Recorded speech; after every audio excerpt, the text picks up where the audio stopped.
हमारे बिहार की ये सभ्यता संस्कृति है कि बेटियों को हम लोग सम्मान देते हैं। हम चाहेंगे एक बार इनके लिए जोरदार तालियां होनी चाहिए, जोरदार तालियां। कहते हैं कि ये मीरा की भक्ति है, कि ये मीरा की अमर भक्ति है, जहर से मर नहीं सकती। ये झांसी वाली रानी दुनिया में किसी से डर नहीं सकती। कि स्वर लता मंगेशकर, सानिया मिर्जा चाहे हो मैरी, असंभव क्या है दुनिया में जो बेटियां कर नहीं सकती। एक बार जोरदार तालियों के लिए होनी चाहिए।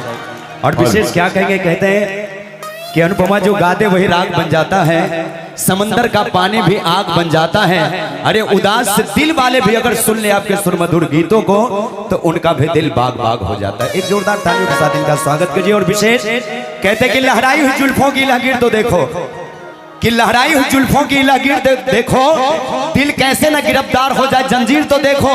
अरे तुम्हें भी होना जाए मोहब्बत तो कहना, पहले इनकी प्यारी सी तस्वीर तो देखो। जिनको जिनको प्यारी लग रही है एक बार इनके लिए जोरदार तालियां होनी चाहिए। चलिए विशेष समय बहुत हो गया है, इसलिए गीत और संगीत की ओर चलते हैं, इसलिए गीत और संगीत की ओर चलते हैं। आज हमारे बीच में बहुत ही अच्छे अच्छे कलाकार भोजपुरी के, जिसको आप हमेशा सुनते हैं और हमेशा प्यार आशीर्वाद देते हैं, सभी लोग उपस्थित हैं। सभी को मेरी तरफ से बहुत बहुत प्रणाम। हमारे असगर भैया की पूरी टीम को बहुत बहुत प्रणाम।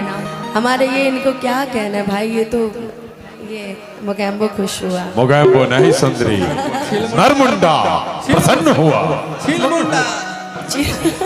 शांत रह बेटा। आइए चाहेंगे कि एक जयकारा लगा दीजिए एक बार जोरदार सा, उसके बाद फिर लोकगीत शुरू करेंगे, क्योंकि मुझे मिल गया है मौका आवाज लोकगीत गाने का। एक बार प्यार से बोल दीजिए सच्चे दरबार की। अरे तू लोग ना बोलवा हो, एक बार प्रेम से बोल दीजिए सच्चे दरबार की। बोली भारत माता की, उमापति महादेव की, हर हर महादेव। आइए, अरे वो तो गाएंगे, अब उसी के लिए तो आए हैं। इनकी एक फरमाइश है बड़ी प्यारी सी, कहते हैं ना कि जो मैं गा देती हूँ मैं जरूरी नहीं कि क्या गाऊं, मैं सोचती नहीं, जो आप सुन लेते हैं वही मेरे लिए गाना है सबसे अच्छा, जो आपको मेरे मुख से सुनाई दे जाए। जरूरी नहीं कि वो मेरे ही एल्बम का हो, मेरा ही, लेकिन हाँ जो गा देती हूँ लोग, आप लोग इतना अच्छा प्यार देते हैं। लगाइएगा हो हमारा प्यार के बदला में कि बोला का दिल बारू हो, कि तू जब दिल बारू हो ता दगा दिल बारू हो, कि तू जब दिल बारू हो ता दगा दिल बारू हो। कि अपन आवे से पहले गोलू के भागा दिल बारू हो। नहीं ऐसा कुछ नहीं है, ऐसा कुछ नहीं है। वो हमारे हमसे बड़े हैं और मैं हमेशा सम्मान करती हूँ, इस मंच से भी हमेशा करती रहूंगी। नोक झोंक चलती रहती है, ये तो है। हमेशा सम्मान करती हूँ। बड़े हैं मुझसे, मैं उनको कुछ नहीं बोलूंगी। सच में मैं सीखती हूँ और मैं उनको कुछ नहीं बोलूंगी। बड़े हैं मुझसे, मैं उनको कुछ भी नहीं बोल सकती। कि दिल ना लगाई हाँ,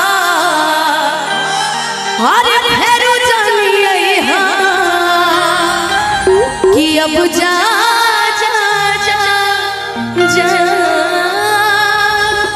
भूला जाइए।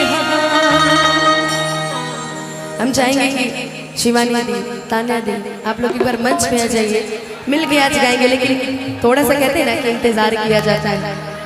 शुरू में गम का गीत नहीं गा सकते, इसलिए क्योंकि हमारे कुछ लोग ऐसे भी हैं कि जो लव सॉन्ग भी सुनना चाहते हैं, कुछ प्यार के गीत भी सुनना चाहते हैं। कुछ लोग ये भी सुनना चाहते हैं कि पहले से ज्यादा लगीले चॉकलेटी, और सुना दो ये महीना में बनल बेटी,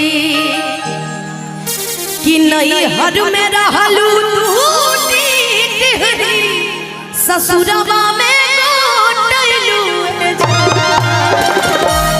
अता लागे सही के बेलल रोटी खेलू। बाकी तो कुछ लोग मुझसे भी प्यार करते हैं, कुछ लोग भाई से भी प्यार करते हैं, कुछ लोग हमारी जितनी मॉडलें आई हैं सबसे प्यार करते हैं, कुछ को सोना जी से प्यार होगा।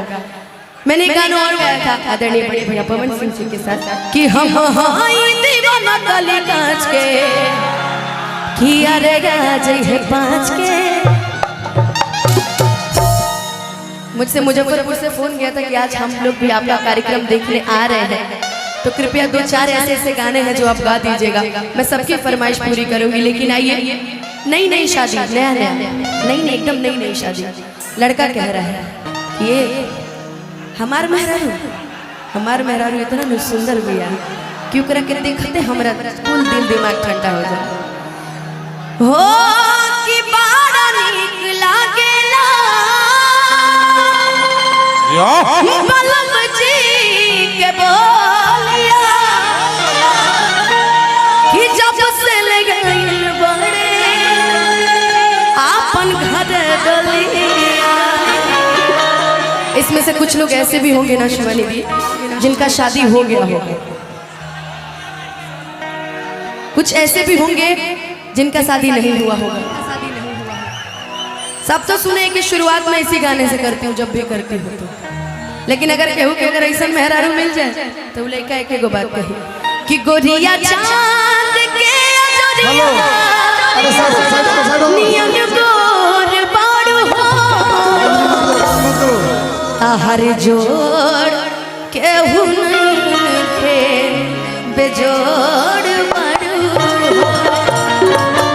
लेकिन असगर भैया कि जैसन सोचले रहनी वैसन पिया मोर मारे, आप ही लोग के लिए गा रहे थे इतने देर से कि जैसन सोचले रहनी वैसन पिया मोर मारे, सावर न गोर पारे हो, कि जैसन सोचले रहनी वैसन पिया मोर मारे, सावर न गोर पारे हो, थोड़े हर पातर मोट थोड़े थोड़े पारे, सावर न गोर पारे हो।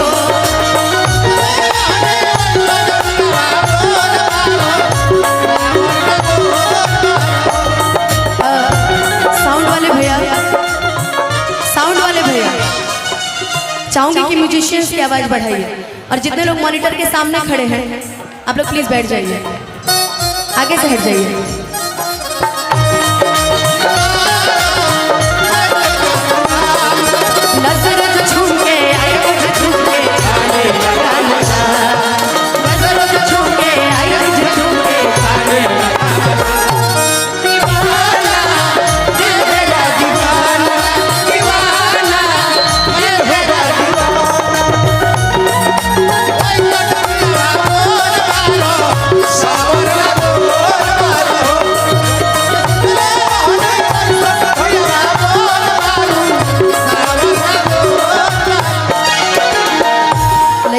कि हमार पिया जी इतना तो सुंदर बड़े पाव भर के, हमरा पिया जी के तो देखबे न कोई बड़ा नीक लागेला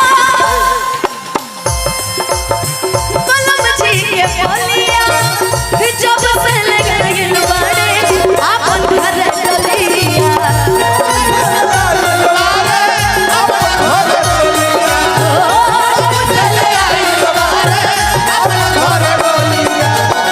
बड़ा नीक लगेला बलम जी के बोलिया, जब से लगल बड़े आपन घर डलिया, जब से लगल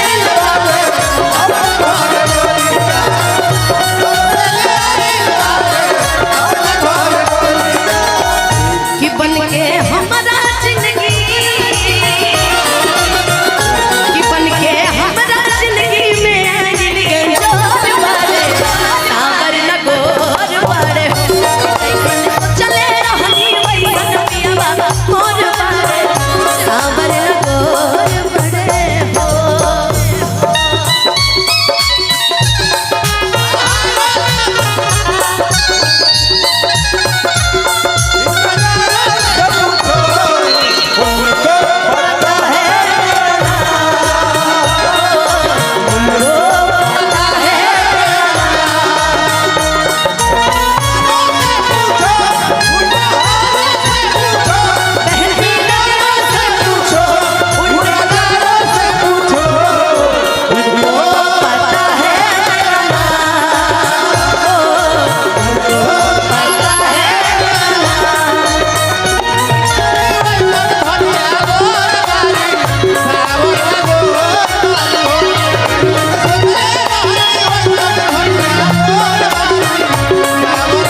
हमरो फर्ज बनता।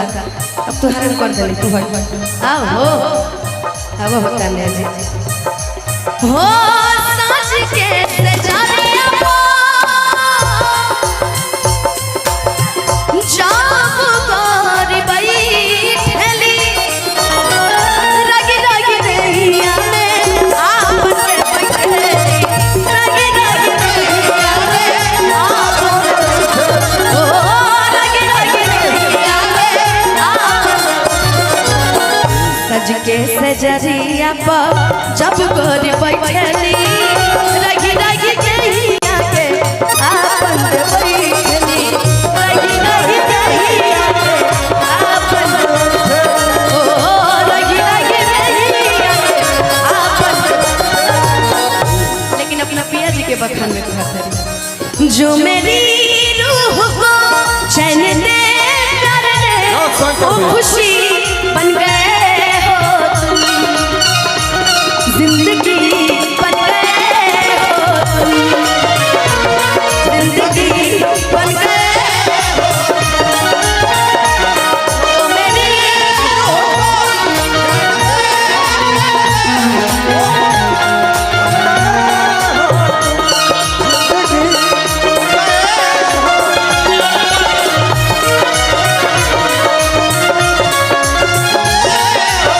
अच्छा हमारे